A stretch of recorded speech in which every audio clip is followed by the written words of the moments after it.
ओम शांति। 29 जनवरी 2026 आज की साकार मुरली रंगीन बड़े बड़े अक्षरों में पढ़ें, सुने और गहराई से मंथन करें। हम प्रतिदिन प्रातः 4 बजे, 6 बजे, शाम को 4 बजे, 8 बजे मुरली मंथन करते हैं। आप सभी भी इस मुरली मंथन में साथी व सहयोगी बन सकते हैं, जिसके लिए इसी वीडियो के डिस्क्रिप्शन बॉक्स में गूगल मीट का लिंक दिया हुआ है। ये लिंक रोजाना प्रतिदिन चारों समय के लिए एक ही रहता है। आप अपनी सुविधा अनुसार साथी व सहयोगी बन सकते हैं। यदि आपको जुड़ने में कठिनाई हो रही है तो सामने वीडियो जो देख रहे हैं उसमें चलती हुई लाइन में आपको व्हाट्सएप नंबर दिखाई दे रहा है, जिस पर आप मैसेज करके लिंक मंगा सकते हैं, व्हाट्सएप करके लिंक मंगा सकते हैं, प्रश्न पूछ सकते हैं, आपका कोई सुझाव है तो वो सुझाव भी दे सकते हैं। अच्छा, ओम शांति। आज की साकार मुरली का सार। मीठा मीठा बाबा कहते, मीठे बच्चे अपने स्वीट बाप को याद कर, अपने स्वीट बाप को याद करो तो तुम सतो प्रधान देवता बन जाएंगे, तो तुम सतो प्रधान देवता बन जाएंगे। सारा मदार याद की यात्रा पर है।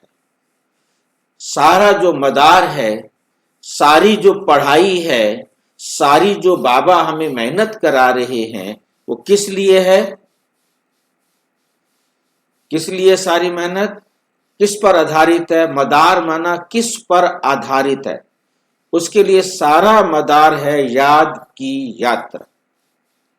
याद की यात्रा मैं समझता हूं कि सबकी बुद्धि में आ गया होगा। याद की यात्रा ही मेन है, जिसको गुरु नानक जी ने कहा, नानक नाम चढ़दी कला तेरे पाणे सर्व का फला। मतलब गुरु नानक जी ने कहा उसको याद करने से तुम्हारी चढ़ती कला होगी। परंतु दुनिया वालों ने अज्ञानतावश यही समझा कि हम वाहेगुरु वाहेगुरु नाम रटे बैठ करके राम राम राम राम श्याम श्याम श्याम श्याम, जो भी अलग अलग धर्म पिताओं ने बताया, उस नाम को जपना ही, उस नाम को याद करना ही समझ लिया कि हम सुधर जाएंगे, हम घर चले जाएंगे, हमें मुक्ति, जीवन मुक्ति मिल जाएगी। परंतु अब परमात्मा ने आके समझाया, याद की यात्रा का मतलब है मेरी श्रीमत पर चलकर अपने कमियों को निकालना, अपने को सुधारना। हर पल आप अपने आप को स्वयं सुधारेंगे, स्वयं चढ़ती कला में जाएंगे। बिना सुधारे आप चढ़ती कला में नहीं जा सकते। बिना सुधारे आप चढ़ती कला में नहीं जा सकते। इस बात को बहुत अच्छी तरह से अपनी बुद्धि के अंदर नोट करना, अपनी बुद्धि में अच्छी तरह से समझा देना। जब तक आप ये बात अच्छी तरह बुद्धि को नहीं समझाएंगे, तब तक सुधार होने वाला नहीं। तो सारी जो पढ़ाई है वो सिर्फ इसीलिए है। इतने समय से पूरा 100 साल लगाओ, 99 साल लगाओ, उनमें से हम आत्माओं का भाग्य, जितना हमको पढ़ने का अवसर मिला है, उस समय में हमारे अपने ऊपर इतना अटेंशन हो कि हर पल हम सुधार कर रहे हो, हमारे में सुधार हो रहा हो। ऐसा नहीं कि सुधार नहीं हो रहा। सुधार नहीं हो रहा है तो नेचुरल समझ लेना है, हम गिर रहे हैं। या तो रुक नहीं सकते, या तो हम ऊपर चढ़ेंगे और या फिर हम नीचे आएंगे। ये बात हमें बहुत अच्छी तरह से याद रखनी है। या तो हम ऊपर चढ़ रहे हैं, हमारे में सुधार हो रहा है, और सुधार नहीं हो रहा है तो हम गिर रहे। ये दो बातें बहुत अच्छी तरह से याद रखनी है। इसी पर ही आज सारी मुरली बाबा ने चलाई। प्रश्न, जैसे बाप की कशिश बच्चों को होती है, वैसे किन बच्चों की कशिश सबको होगी? जैसे बाप की कशिश बच्चों को होती है, वैसे किन बच्चों की कशिश सबको होगी? सबको होगी। जो फूल बनेंगे भाई जी, फूल जैसी कशिश होगी। जो फूल बनेंगे। जैसे बाप की कशिश बच्चों को होती है, बाप की कशिश बच्चों को होती है। बच्चों को बाप के प्रति आकर्षण होता है, आकर्षित होते हैं। बच्चे बाप की तरफ क्यों आकर्षित होते हैं? शिव बाबा में क्या है, दिखता है नहीं, और फिर भी हम उसकी तरफ आकर्षित हैं। हम शिव बाबा की तरफ क्यों आकर्षित हो रहे हैं? बाप की तरफ वो अपने खिंचाव। हाँ, क्यों हो रहा है? हम सवेरे सवेरे रोजाना उठ के बैठ जाते हैं, बिस्तरे में सोना अच्छा नहीं लगता क्या? आप सवेरे सवेरे उठकर बैठ जाते हैं। हाँ जी, बाबा फूल बनाते हैं तभी खिंचाव हो रहा है। कहीं मैं बहका तो नहीं दिया, हमारी नींद भी खराब हो रही हो? बाबा का सपूल सबसे टॉप है।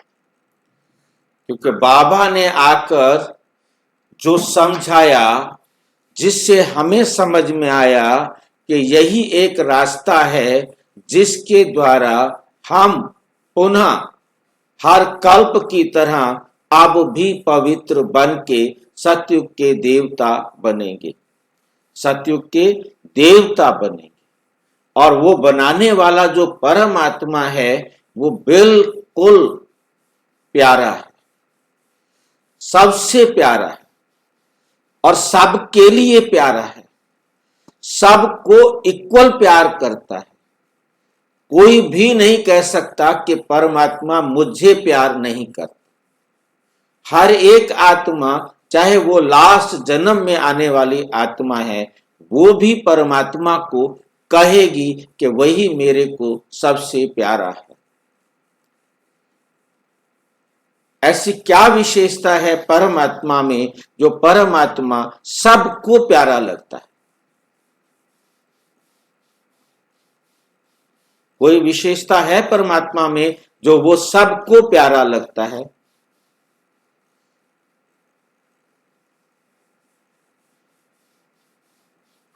ऐसी विशेषता भाई जी किसी और में है ही नहीं जो बाबा में है। क्या है वो? ऐसा वही तो पूछ रहा हूं, ऐसा क्या जादू मंत्र है जो वो सबको प्यारा लगता है? भाई जी बाबा सबको एक नजर से देखते हैं, सबको एक समान देखते हैं। परमात्मा किसी भी आत्मा में कोई फर्क नहीं देखते, चाहे वो मर्डर कर रहा हो, चाहे वो डाका डाल रहा हो, चाहे सारी दुनिया को आग लगा रहा हो, चाहे सारी दुनिया के लिए वो कोई अच्छे कार्य भी कर रहा हो, उसको सभी आत्माएं एक समान दिखाई देती।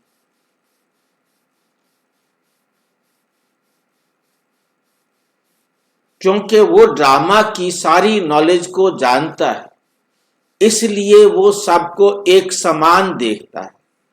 जैसे एक फिल्म बनाने वाला डायरेक्टर हमारे लिए कोई हीरो हो सकता है, कोई विलेन हो सकता है, परंतु डायरेक्टर के लिए तो वो दो एक्टर होते हैं जो उसकी फिल्म बनाने के लिए काम कर रहे हैं, चाहे वो हीरो हो तो चाहे वो विलियन हो। परमात्मा उसी दृष्टि से देखते हैं क्योंकि वो पूरी वर्ल्ड ड्रामा का एक डायरेक्टर है, क्रिएटर है। क्रिएटर अलग होता है दुनिया में, डायरेक्टर अलग होता है।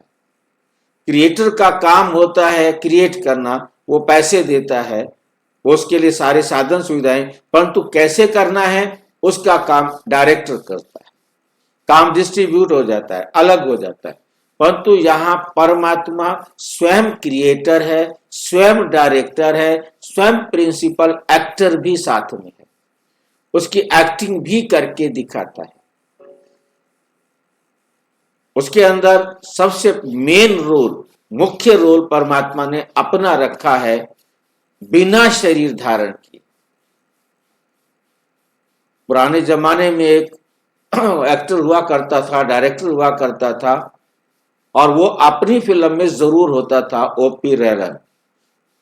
बाकी मुझे उसकी शक्ल याद नहीं आ रही, परंतु उसकी कभी फिल्में देखी थी तो अच्छी तरह से स्पष्ट नहीं है कि कौन था। यदि आ जाए तो मुझे पता नहीं लगेगा, देख मुझे उसकी शक्ल, पर उसका नाम मेरी बुद्धि में है कि ओपी रैलन अपनी फिल्म के अंदर जरूर होता था।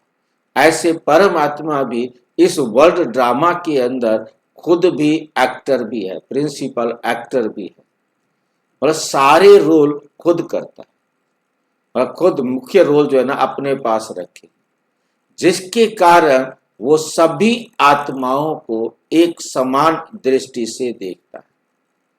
और हम जब तक आत्मिक अवस्था में रहते हैं, जब तक बाबा की श्रीमत पर हम अच्छी तरह चलने के, चढ़ती कला के अच्छी टॉप की अवस्था तक पहुंचने वाले होते हैं, जितना टॉप तक पहुंचते हैं, ऊंचाई तक पहुंचते हैं, उतना समय तक हम भी न्यारे प्यारे रहते। न्यारा प्यारा किसी से कोई भेद नहीं रखेगा। जैसे जैसे, इसलिए एग्जाम्पल यहाँ पर बच्चों का दिया है, जो छोटे बच्चे होते हैं वो एकदम न्यारे प्यारे होते हैं। उन्हें माँ में और दूसरे बहन में या भाई में या किसी में कोई अंतर दिखाई नहीं देता, जब तक वो इस संसार की चालाकियों के चक्कर में नहीं फंसता।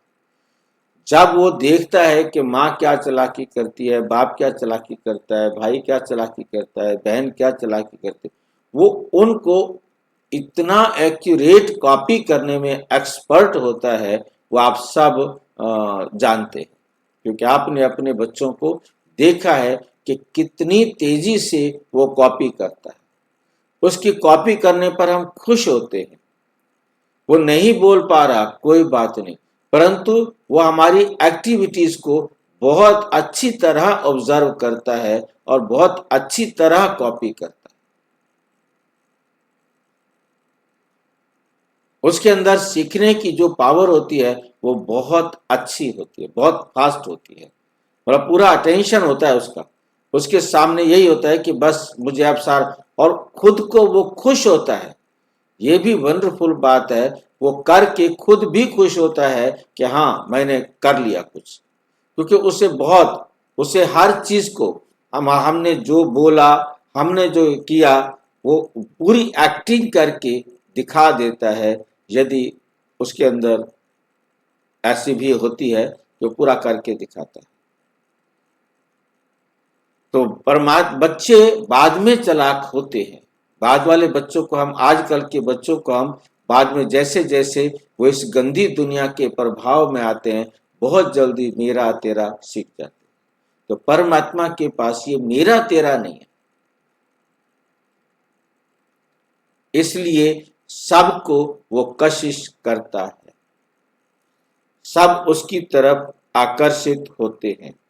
और उसके साथ दूसरा प्रश्न भी दिया है, किन बच्चों की कशिश सबको होगी। तो वो भी हमें समझ में आता है, जितना हम बाप समान बनेंगे, जितना हम बाप समान बनेंगे, उतना हमारी कशिश भी सभी को होगी।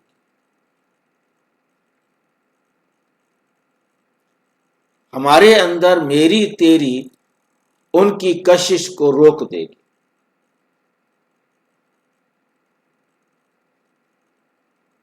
कोई भी टीचर बहन है, वो यदि सभी भाई बहनों को एक समान व्यवहार करे तो नेचुरल सबके दिल में उसके लिए जगह होगी। और यदि उस किसी को ये महसूस हुआ कि वो दूसरी बहन से या दूसरे भाई से तो बहुत अच्छी तरह से बात करती है, मेरे साथ नहीं, ये दोनों जिनके साथ वो अच्छी तरह बात करती है वो भी, और जिनके साथ वो अच्छी तरह बात नहीं करती है वो भी, दोनों महसूस करेंगे।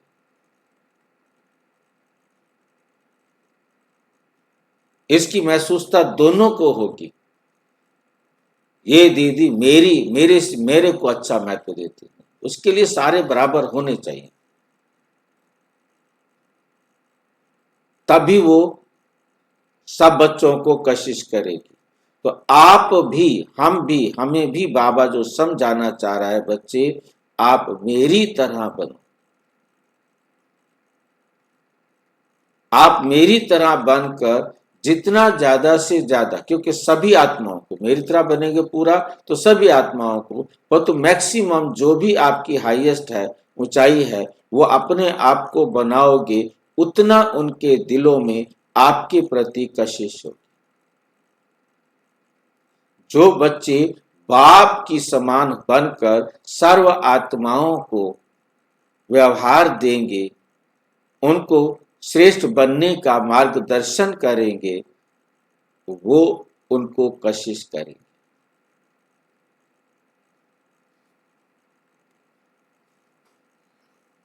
जो फूल बने हैं, जैसे छोटे बच्चे फूल होते हैं, उन्हें विकारों का पता भी नहीं होता तो वे सबको कशिश करते, जैसे बाप को नहीं पता विकार क्या है।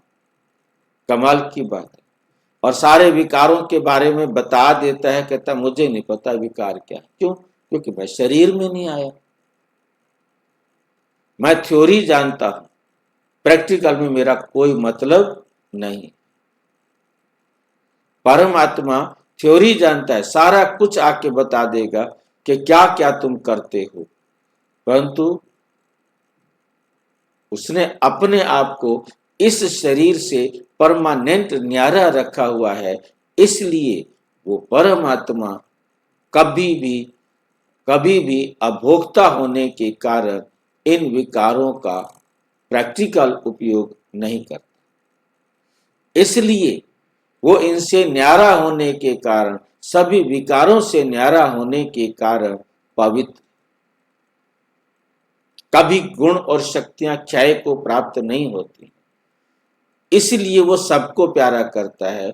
अब हमने अपने गुण और शक्तियों को पुनः बाप समान अपने में धारण करेंगे और इन विकारों से क्या होंगे? अविद्या। हमें पता ही नहीं है विकार क्या होते हैं।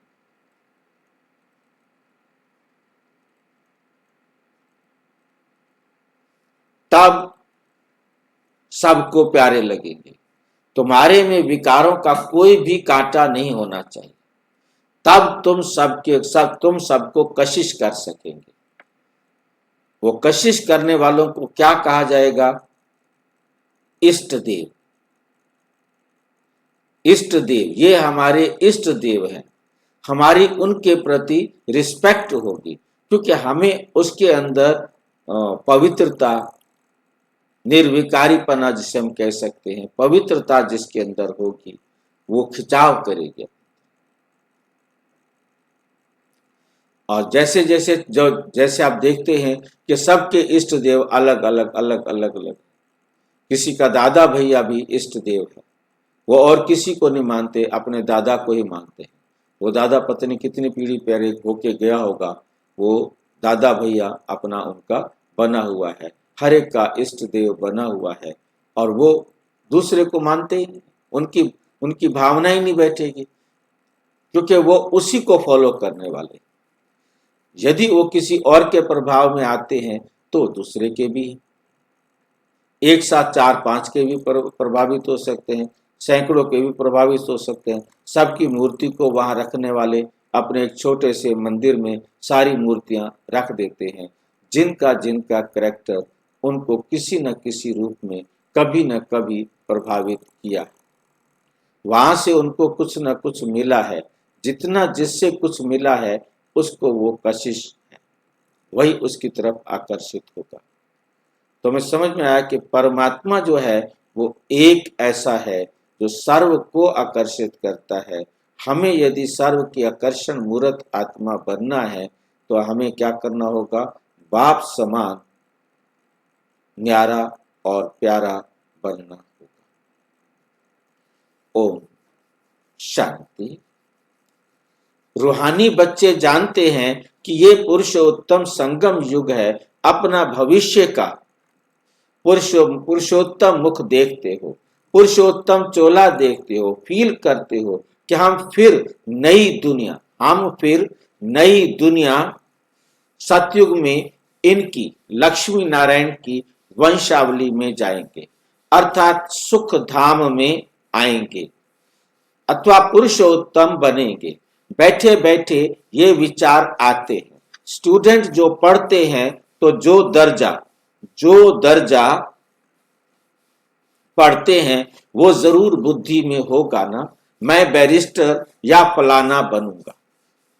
वैसे तुम भी जब यहां बैठते हो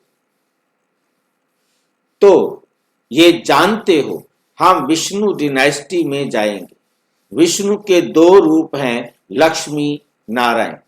विष्णु के 2 रूप हैं लक्ष्मी नारायण।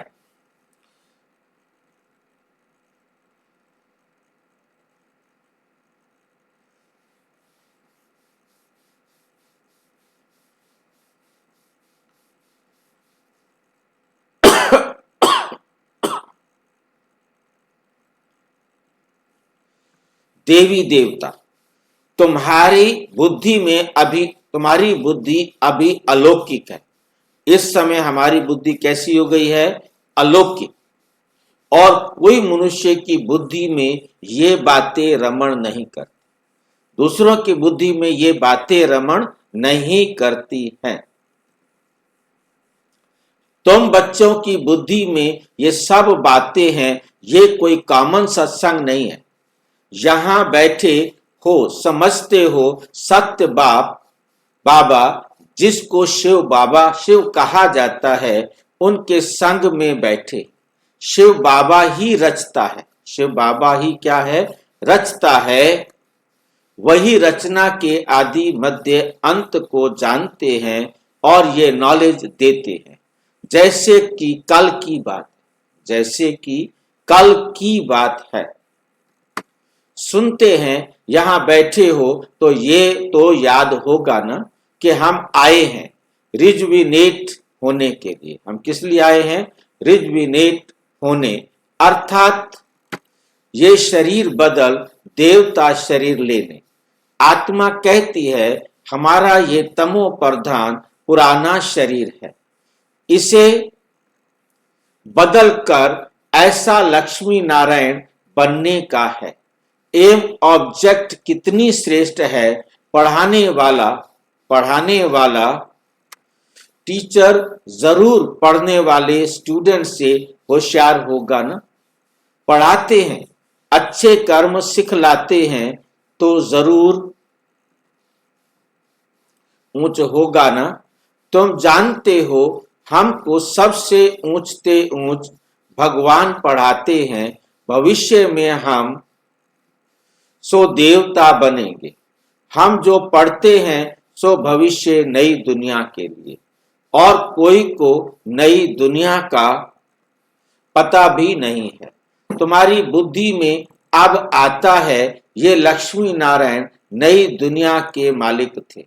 ये लक्ष्मी नारायण नई दुनिया के मालिक थे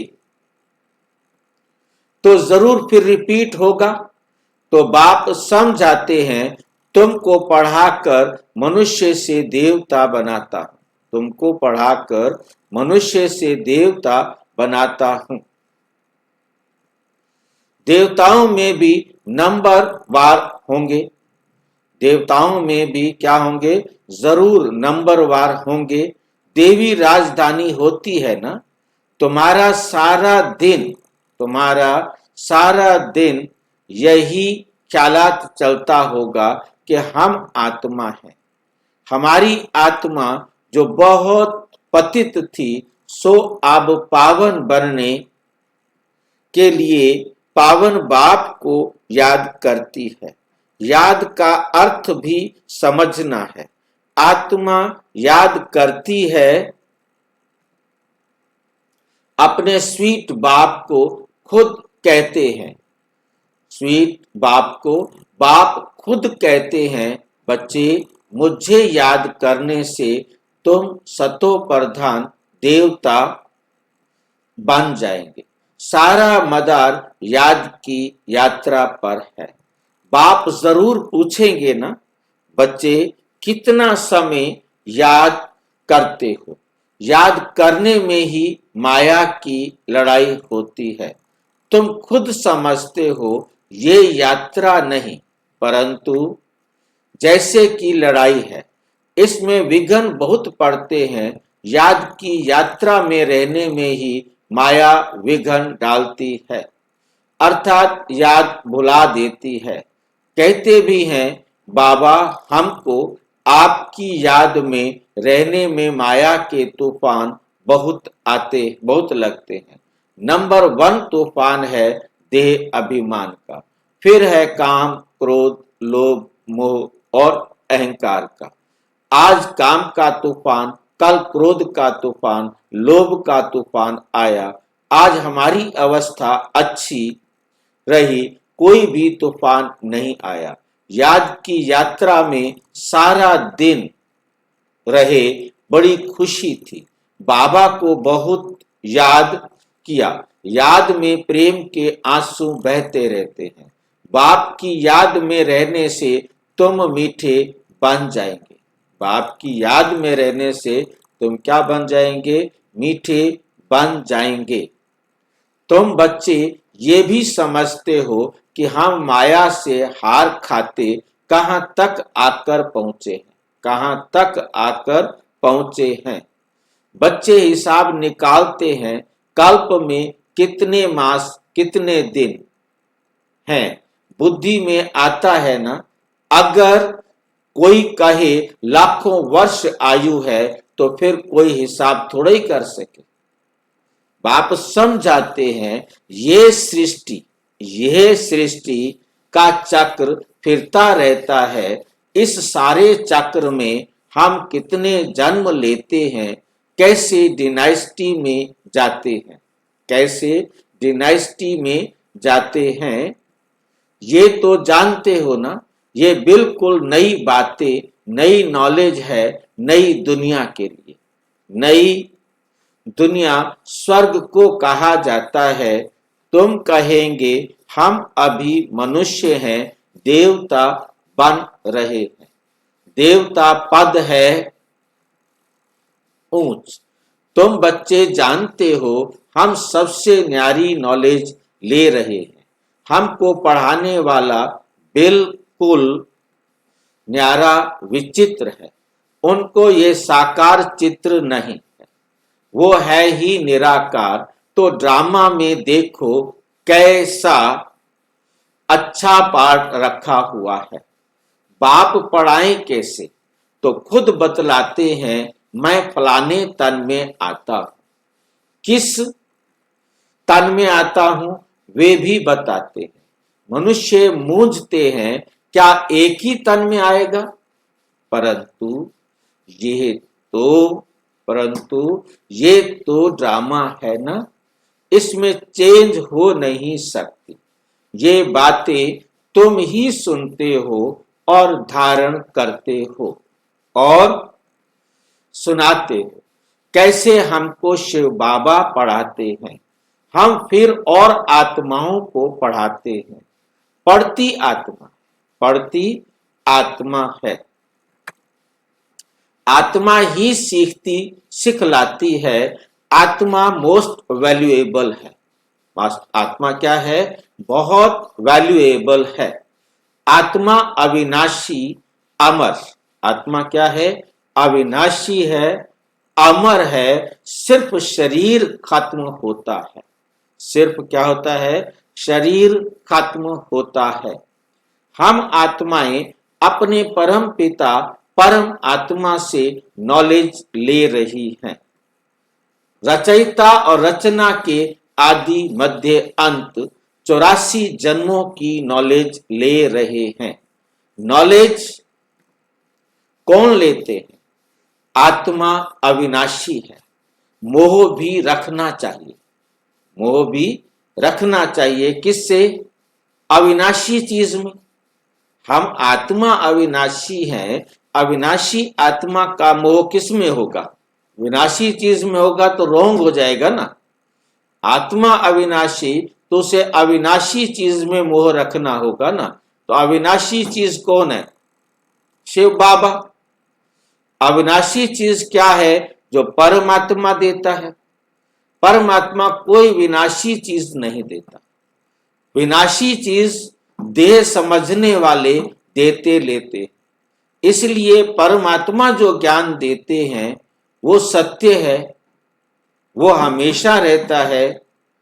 उसके द्वारा दिया गया ज्ञान अविनाशी ज्ञान है। और दुनिया के मनुष्य जो ज्ञान देते हैं वो क्षणिक होता है, थोड़े समय के लिए होता है। थोड़े समय के लिए उसका लाभ है, उसका लाभ हमेशा के लिए नहीं। वे विनाशी हो जाता है। वो ये ज्ञान ऐसा है, जब तक हम उसको उपयोग करेंगे हमें उसका सुख मिलेगा। हमें भी सुख मिलेगा और सबको सुख मिलेगा। और जो विनाशी ज्ञान है उससे बच जाएगा। विनाशी ज्ञान मुझे तो सुख दे सकता है, दूसरों को नहीं देगा। दूसरों को दे सकता है, किसी और को नहीं देगा, मेरे को नहीं देगा। तो ऐसे उसके अंदर सर्वभवेषु सर्वे संतु, क्या बोलते, सबका जो भला हो, सबका जो कल्याण हो, वो नहीं हो सकता। सर्वे संतु निरामया, मतलब हर एक का भला हो, हर एक का कल्याण हो। वो भावना सिर्फ एक परमात्मा के ज्ञान में है और किसी में नहीं होगी। दूसरे बताएंगे वो ज्यादा लोगों तक तो सुख देने वाला हो सकता है, कहीं ना कहीं उसके अंदर हद आ जाएगी, जिसके कारण वो सबके लिए, बहुत के लिए हो सकता है, सबके लिए नहीं होगा। विनाशी चीज में इतना समय तुम विनाशी शरीर में मोह रखते आए हो, 63 जन्मों से। उससे भी पहले से अटैचमेंट तो हो ही गया था। गिरना तो तभी शुरू हुआ जब इससे मोह हो गया। सिर्फ द्वापुर से ही गिरना शुरू नहीं हुआ, सतयुग से ही हम गिरना शुरू हो गए। धीरे धीरे हमारा इस देह के प्रति आकर्षण बढ़ता गया। शरीर में मोह रखते आए हो, अभी समझते हो कि हम आत्मा है। अब समझ में आया कि हम ये शरीर नहीं है। शरीर का भान छोड़ना है। कोई बच्चे लिखते भी हैं, मुझ आत्मा ने यह काम किया, मुझ आत्मा ने आज ये भाषण किया, मुझ आत्मा ने या मेरी आत्मा ने आज बहुत बाबा को याद किया। वो है सुप्रीम आत्मा, नॉलेजफुल। परमात्मा क्या है? वो है सुप्रीम आत्मा और वो है नॉलेजफुल। और तुम बच्चों को कितनी नॉलेज है? तुम बच्चों को कितनी नॉलेज है?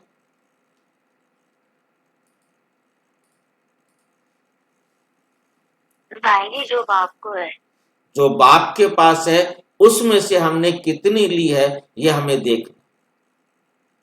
बाबा तो आकर सारी की सारी नॉलेज बच्चों को दे देते हैं, परंतु हमने बाबा से कितनी नॉलेज प्राप्त की। मूल वतन, सूक्ष्म वतन की को तुम जानते हो। मनुष्यों की बुद्धि में तो कुछ भी नहीं, मनुष्यों की बुद्धि में तो कुछ भी नहीं है। तुम्हारी बुद्धि में है कि हम रचता है। रचता कौन है? इस मनुष्य सृष्टि का क्रिएटर कौन है गाया जाता है। तो जरूर कर्तव्य में आते हैं, जरूर कोई है जो इस सृष्टि को रचता है, तो कोई ना कोई तो होगा ना। तुम जानते हो उसको, तुम जानते हो, और कोई मनुष्य नहीं जिसको आत्मा और परमात्मा बाप याद हो। तुम जानते हो, और कोई मनुष्य नहीं जिसे आत्मा और परमात्मा बाप याद हो। हम हैं, हमें पता चला है, हमें पहचान दी है स्वयं परमात्मा ने, इसलिए हम आत्माएं परमात्मा की डायरेक्शंस प्राप्त कर रही हैं और उन्हीं डायरेक्शंस पर चल रही हैं। अपने को आत्मा समझकर परमात्मा की श्रीमत को हम अपने जीवन में ला रहे हैं। ये काम और कोई मनुष्य नहीं कर सकता। क्यों नहीं कर सकता? क्योंकि उसे परमात्मा का परिचय ही नहीं है, वो परमात्मा को जानता ही नहीं है। परमात्मा की डायरेक्शंस क्या हैं ये उसे मालूम नहीं है। हम वो भाग्यशाली आत्माएं हैं जिन्हें परमात्मा की डायरेक्शंस मालूम हुई है, जिन्हें परमात्मा ने आके डायरेक्शन दिया है। उनके पास तो वो डायरेक्शंस है ही नहीं। ये मुरली ही परमात्मा का ज्ञान है, परमात्मा की डायरेक्शंस है, परमात्मा के याद करने का आधार है,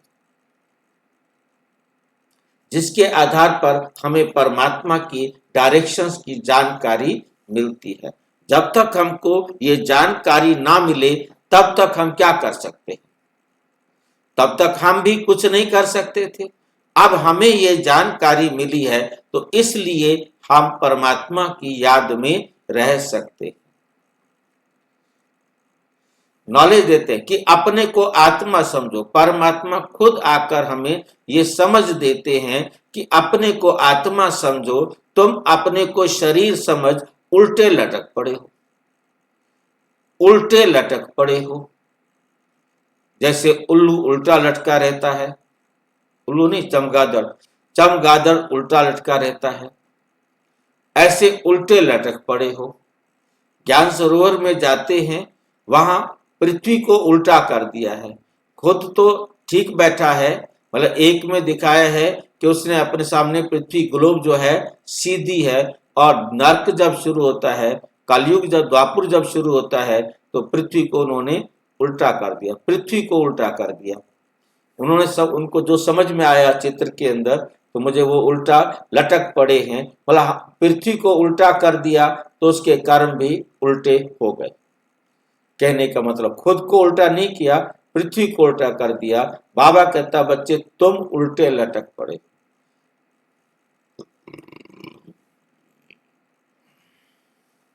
आत्मा सत्य चित्त आनंद स्वरूप है। आत्मा कैसी है? सत्य चित्त आनंद स्वरूप है। आत्मा की सबसे जास्ती महिमा है। एक बाप के आत्मा की कितनी महिमा है? वही दुख हरता सुख करता है। मच्छर आदि की तो महिमा नहीं करेंगे कि वे दुख हरता सुख करता है, ज्ञान का सागर है, नहीं, वे बाप की महिमा है। तुम भी हर एक खुद दुख हरता सुख करता हो, क्योंकि उस बाप के बच्चे हो ना, जो सबको सबका दुख हर कर और सुख देते हैं, दुख हर कर और सुख देते हैं, सो भी आधा कल्प के लिए। ये नॉलेज और कोई में है नहीं, ये नॉलेज और कोई में है नहीं। नॉलेजफुल एक ही बात, ज्ञान का सागर नॉलेजफुल तो केवल एक ही बाप है। हमारे में नो नॉलेज, हमारे में कोई ज्ञान नहीं। एक बाप को ही नहीं जानते तो बाकी फिर क्या? एक बाप को ही नहीं जानते, बाकी फिर क्या? बाकी फिर क्या नॉलेज होगी? अभी तुम फील करते हो। हम पहले नॉलेज लेते थे, कुछ भी नहीं जानते थे। बेबी में, छोटे बच्चे में नॉलेज नहीं होती, और कोई अवगुण में भी नहीं होता, और कोई अवगुण भी नहीं होता है। इसलिए उनको महात्मा कहा जाता है। उनको क्या कहते हैं? उनको महात्मा कहा जाता है, क्योंकि पवित्र है। जितना छोटा बच्चा उतना नंबर 1 फूल, उतना नंबर 1 फूल। बिल्कुल ही जैसे कर्मातीत अवस्था है। जैसे क्या हो गई है? कर्मातीत अवस्था है। कर्म विकर्म को कुछ नहीं जानते, कर्म विकर्म को कुछ नहीं जानते, सिर्फ अपने को ही जानते हैं। वे फूल है, वे फूल है। इसलिए सबको कशिश होती है। सबको क्या होती है? कशिश, खिंचावट होती है, कशिश करते हैं। जैसे अब बाबा कशिश करते हैं, बाप आए ही हैं तुम सबको फूल बनाने। बाबा क्या करने आए हैं? तुम सबको फूल बनाने। तुम्हारे में कई बहुत खराब कांटे भी हैं, 5 विकार रूपी कांटे हैं ना। इस समय तुमको फूलों और कांटों का ज्ञान, फूलों और कांटों का ज्ञान है। कांटों का जंगल भी होता है, बबूल का कांटा सबसे बड़ा होता है। उन कांटों से भी बहुत चीजें, उन कांटों से भी बहुत चीजें बनती हैं, भेंट की जाती है मनुष्यों की। बाप समझाते हैं इस समय बहुत दुख देने वाले, बहुत दुख देने वाले मनुष्य कांटे हैं, इसलिए इनको दुख की दुनिया कहा जाता है। कहते भी हैं बाप सुख दाता है। बाप क्या है? सुख दाता है। माया रावण दुख दाता है। फिर सतयुग में माया नहीं होगी, फिर सतयुग में माया नहीं होगी, तो ये कुछ भी बातें नहीं होंगी। ड्रामा में एक पार्ट 2 बारी नहीं हो सकता। बुद्धि में है सारी दुनिया में जो पार्ट बजता है वे सब नया। तुम विचार करो, सतयुग से लेकर यहां तक के दिन ही बदल जाते, सतयुग से लेकर यहां तक के दिन ही बदल जाते हैं। सतयुग में हमारे दिन कैसे होते हैं और द्वापर कलयुग में आकर हमारे दिन कैसे होते हैं, एक्टिविटी बदल जाती है। 5000 वर्ष की पूरी एक्टिविटी का रिकॉर्ड आत्मा में भरा हुआ है। 5000 साल में आत्मा ने कब कब क्या क्या करना है वो सब आत्मा के अंदर भरा हुआ है, वे बदल नहीं सकता। हर आत्मा में जो 5000 साल की रिकॉर्डिंग हुई पड़ी है वो कभी भी बदल नहीं सकती। हर आत्मा में अपना अपना पार्ट भरा हुआ है। ये एक बात कोई भी समझ नहीं सकता। ये एक बात इतनी सरल बात है, पर तो इसे कोई भी समझ नहीं सकता। अभी आदि मध्य अंत को तुम जानते हो, ये सकूल है ना। सृष्टि के आदि मध्य अंत को जानना है और फिर बाप को याद की यात्रा बनने की पढ़ाई है। इनके पहले जानते थे क्या हमको ये बनना है? बाप कितना क्लियर कर समझाते हैं। तुम पहले नंबर में ये थे, फिर तुम नीचे उतरते आए हो। फिर तुम क्या होते आए हो? नीचे उतरते आए। अब क्या बन गए हो? दुनिया को तो देखो, दुनिया को तो देखो क्या बन गई है। कितने ढेर मनुष्य हैं। इन लक्ष्मी नारायण की राजधानी का विचार करो, क्या होगा? ये जहां रहते होंगे कैसे हीरे जवाहरातों के महल होंगे। बुद्धि में आता है अभी हम स्वर्गवासी बन रहे हैं, वहां हम अपना मकान आदि बनाएंगे। ऐसे नहीं कि नीचे से द्वारिका निकल आएगी, जैसे शास्त्रों में दिखाया है। शास्त्र नाम ही चला आता है और तो कोई नाम रख नहीं सकते, और किताब होते हैं पढ़ाई के, दूसरे नॉवेल्स होते हैं, बाकी इनको पुस्तक अथवा शास्त्र कहते हैं। वे है पढ़ाई के किताब। शास्त्र पढ़ने वालों को भक्त कहा जाता है। भक्ति और ज्ञान दो चीजें, भक्ति और ज्ञान दो चीजें हैं। अब वैराग्य किसका, किससे वैराग्य करना है हमें, भक्ति का या ज्ञान का? नेचुरल। अब हमें परमात्मा ने आकर ज्ञान दिया है, भक्ति का वैराग्य करना है। कहेंगे भक्ति का वैराग्य, अब तुमको ज्ञान मिल रहा है जिससे तुम इतना ऊंच बनते हो।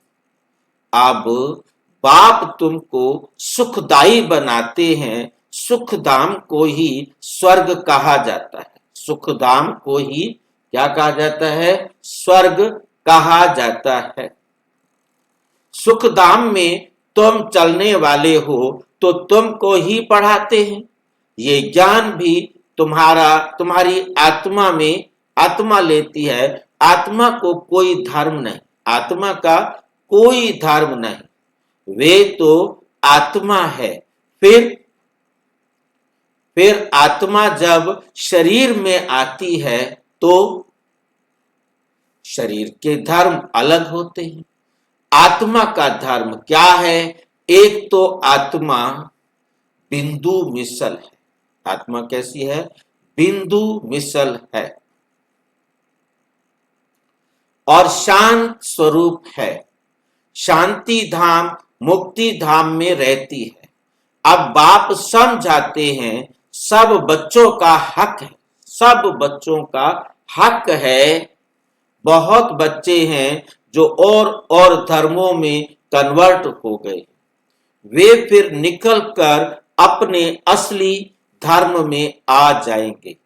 जो देवता धर्म छोड़ दूसरे धर्म में गए हैं, वे सब पत्ते लौट कर आ जाएंगे अपनी जगह पर। इन सब बातों को और कोई समझ नहीं सकेंगे। पहले पहले तो बाप का परिचय देना है। इनमें ही सब मूंझ पड़े हैं। तुम जानते हो अभी हमको कौन पढ़ाते हैं? बाप पढ़ाते हैं। श्री कृष्ण तो देहधारी है, इनको ब्रह्मा को दादा कहेंगे। सब भाई भाई है ना। बाबा को ब्रह्मा को सब दादा कहेंगे, सब भाई भाई है ना। फिर है मर्तबे के ऊपर ये भाई का शरीर है, ये बहन का शरीर है। ये भी अब तुम जानते हो, ये भी अब तुम जानते हो। आत्मा तो एक छोटा सा सितारा है। इतने सब छोटे सितारे में हैं। सितारा शरीर के सिवाय बात भी नहीं कर सकता। सितारे का पार्ट बजाने के लिए अंग भी चाहिए। सितारों की दुनिया ही अलग है। फिर यहाँ आकर आत्मा शरीर धारण करती है। वे है आत्माओं का घर, वे है आत्मा का घर। आत्मा छोटी बिंदी है, शरीर बड़ी चीज है, तो उनको कितना याद करते हैं? अभी तुमको याद करना है। एक परम पिता परमात्मा को यही सत्य है, जबकि आत्माओं और परमात्मा का मेला होता है। गायन भी है, आत्माएं परमात्मा अलग रहे बहुकाल। हम बाबा से अलग हुए हैं ना। याद आता है कितना समय अलग हुए। बाप जो कल्प कल्प सुनाते आए हैं, वही आकर सुनाते हैं। इसमें जरा भी फर्क नहीं पड़ सकता। सेकंड बाय सेकंड जो एक्ट चलती है वे नई है। एक सेकंड पास होता है, मिनट पास होता है, उनको जैसे छोड़ते जाते हैं। पास होता जाता है ताकि कहेंगे इतने वर्ष, इतने दिन, मिनट, इतने सेकंड पास कर आए। पूरा 5 नंबर से शुरू होगा। एक्यूरेट हिसाब है ना, मिनट, हिसाब, सेकंड सब नोट करते हैं।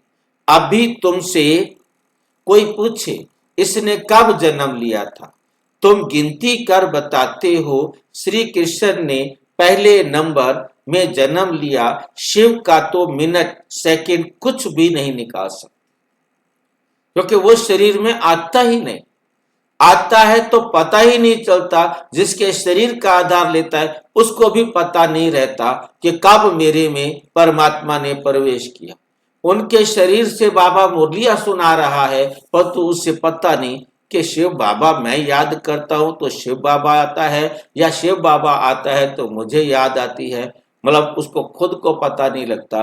फिर परमात्मा को दूसरे शरीर का आधार लेकर समझाना पड़ता है, मैं अलग हूं, तू अलग है। मैं शिव हूं, इस ये भी डाउट होता है कि मैं हूं, मैं बोलता हूं, कोई और बोलता है, क्या है। मतलब उसको भी ये डाउट रहता है शुरू शुरू में। मतलब उसके शरीर में परमात्मा कब आया उसको नहीं पता।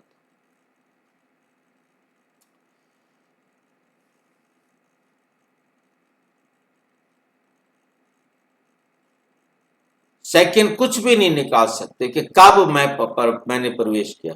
श्री कृष्ण की तिथि तारीख पूरी लिखा हुआ है। मनुष्यों की घड़ी भी फर्क पड़ सकता है, मनुष्यों की घड़ी में फर्क पड़ सकता है। ये लाइट नोट करने वाली है। मनुष्यों की घड़ी में फर्क पड़ सकता है मिनट सेकंड्स का। शिव बाबा के अवतरण में तो बिल्कुल फर्क नहीं पड़ सकता। ड्रामा की एक्यूरेसी में जरा भी फर्क नहीं पड़ सकता। एकदम एक्यूरेट टाइम पर सृष्टि का परिवर्तन होता है। सब चीज में, किसी में भी। मतलब दुनिया की घड़ियां बदल सकती हैं, परंतु परमात्मा की घड़ी में परिवर्तन नहीं आ सकता।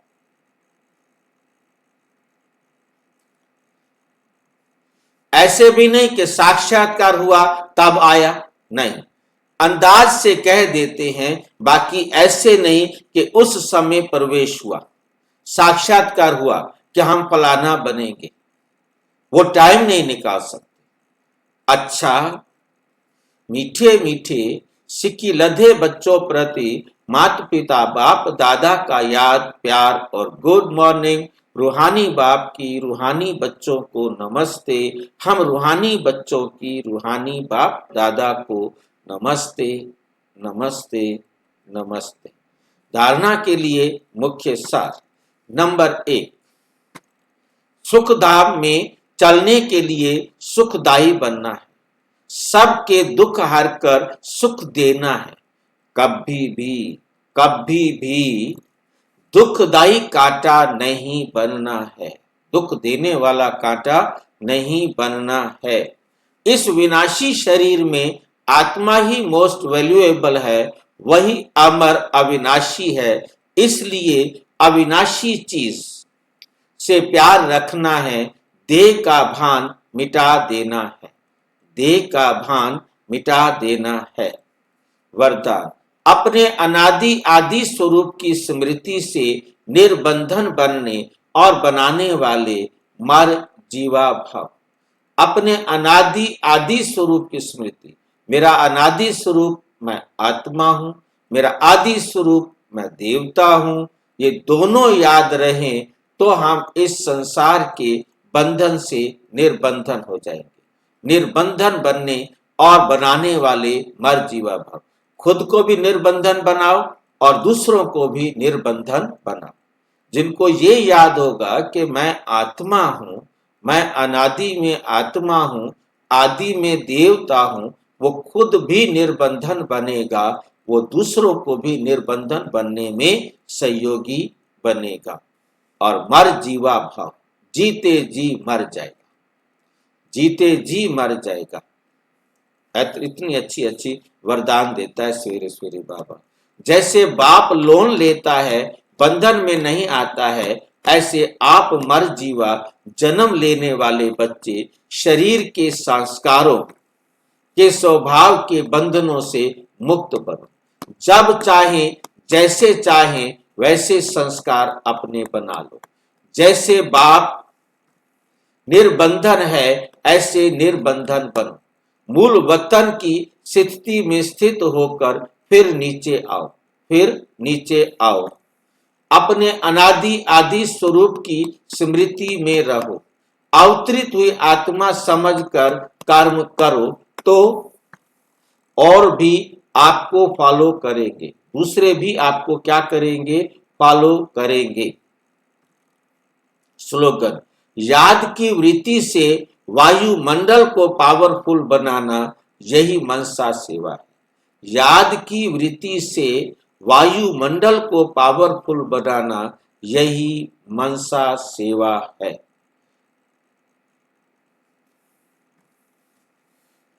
अव्यक्त इशारे, इस अव्यक्त मास में, ये जो व्यक्त मास चल रहा है, इस अव्यक्त मास में बंधन मुक्त रहे। हाँ जी, हाँ जी, वो लाइन फिर से बोलिए, मनसा सेवा का लाइन। याद की वृत्ति से, याद की वृत्ति समझते हैं ना हम, हमारी वृत्ति बन जाए, हमारा जो सारी दुनिया को कैसे देखना है, कैसे रहना है, हमारा एक एक संस्कार बाबा की श्रीमत पर चलकर इतनी श्रेष्ठ वृत्ति से वायुमंडल, क्योंकि वृत्ति से बनता है वायुमंडल, जैसी हमारी वृत्ति होती है वैसे हमारे कर्म होते हैं। आंखें देखती हैं, मुख बोलता है, कान सुनता है, वही सुनता है जो वृत्ति के अनुसार है। जब हम उस प्रकार का व्यवहार करते हैं तो चारों तरफ वायुमंडल बनता है कि ये आत्मा कैसी है, ये चोर है, ठग है, बेईमान है, धोखा देने वाली है या श्रेष्ठ है, सबको सुख पहुंचाने वाली है। ये वायुमंडल बनता है हमारा। तो वायुमंडल को पावरफुल बनाना है। जब आपका वायुमंडल पावरफुल होगा, आपका व्यवहार हर आत्मा के प्रति, प्रकृति के प्रति सबसे श्रेष्ठ होगा। यही मनसा सेवा। आपको कभी संकल्प नहीं आएगा कि मेरे कारण किसी को दुख पहुंचे। आपका प्रकृति के प्रति, समाज के प्रति, दुनिया के प्रति एकदम क्या होगा, श्रेष्ठ वृत्ति होगी। याद, बाबा की श्रीमत, याद माना बाबा की श्रीमत की वृत्ति होगी। तो ये ऑटोमेटिक क्या हो जाएगी, मनसा सेवा। मनसा सेवा के लिए सोचना नहीं पड़ेगा उसको। जिसने अपनी वृत्ति बाबा की श्रीमत के अनुसार बना दी है, या जिसकी बुद्धि बाबा की श्रीमत के अनुसार हो गई है, तो उसके द्वारा मनसा सेवा हर समय होती रहेगी। उसके लिए कोई सोचने की जरूरत नहीं है।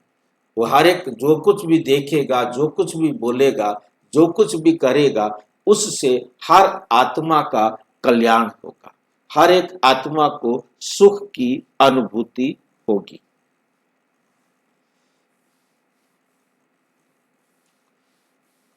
जब यह अव्यक्त इशारा, इस अव्यक्ति मास में बंधन मुक्त रहे, जीवन मुक्त स्थिति का अनुभव करो। जीवन मुक्त स्थिति का अनुभव करो। जब तक किसी भी प्रकार का लगाव है, चाहे वो संकल्प के रूप में हो, चाहे संबंध के रूप में हो, चाहे संपर्क के रूप में हो, चाहे अपनी कोई विशेषता की तरफ हो, पर हम अपनी कोई विशेषता को ही अच्छा समझते हैं, उसकी तरफ हमारा खिंचाव है। कोई भी लगाव बंधन युक्त कर देगा।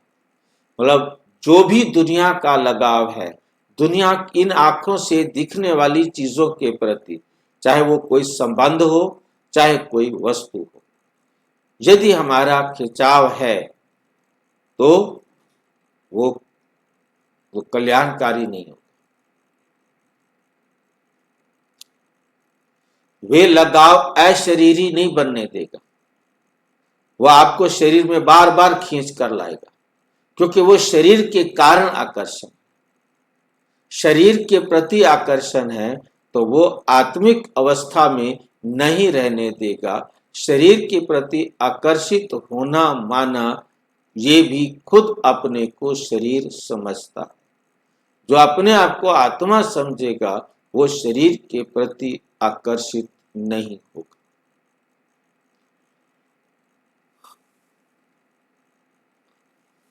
वे विश्व कल्याणकारी भी नहीं बन सकेगा। इसलिए पहले स्वयं लगाव मुक्त बनो, तब विश्व की आत्माओं को मुक्ति व जीवन मुक्ति का वर्षा दिला सके। अच्छा, ओम शांति। और विस्तार से जानने के लिए प्रजापिता ब्रह्मा कुमारी ईश्वरीय विश्वविद्यालय के किसी भी सेवा केंद्र पर संपर्क करें, और यदि कोई प्रश्न है तो 9213106986 पर केवल टेलीग्राम करें, 9650692270 पर केवल व्हाट्सएप करें, फोन नहीं। ओम शांति।